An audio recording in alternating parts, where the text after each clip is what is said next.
emocionet ishin mbi nivel, pasi që të shënosh një gol dhe me një fitore 1-0 nuk është punë e vogël.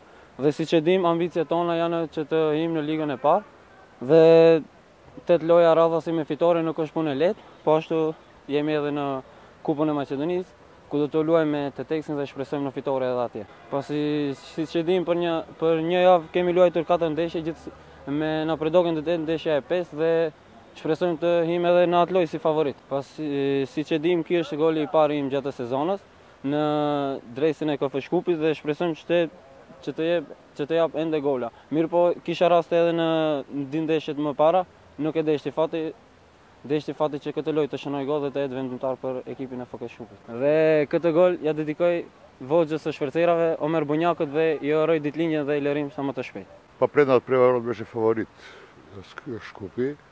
Ги знаевме можностите, пробавме да ги затвориме природите према нашиот гол.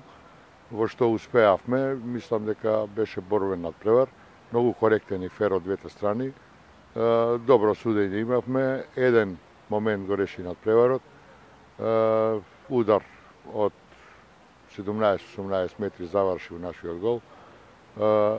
Немам забелешки на моите играчи за борбеноста, честитам на Шкупи за освоените бодови, покажа уште еднаш дека е аспирант за влагање во прва лига. Се понатаму им посакувам се неубаво. Па индивидуалните способности на Шкупи се видливи, имаат искусни играчи, квалитетна екипа, добро се работи, добро организиран клуб, одскокнува од другите лигаши во лигата, од другите клубови. Мислам дека нашите шанси се во вториот дел, кај што имаме поповолен распоред и мислам дека и ние ќе се приклучиме кон второ или евентуално трето место кое води во бараж.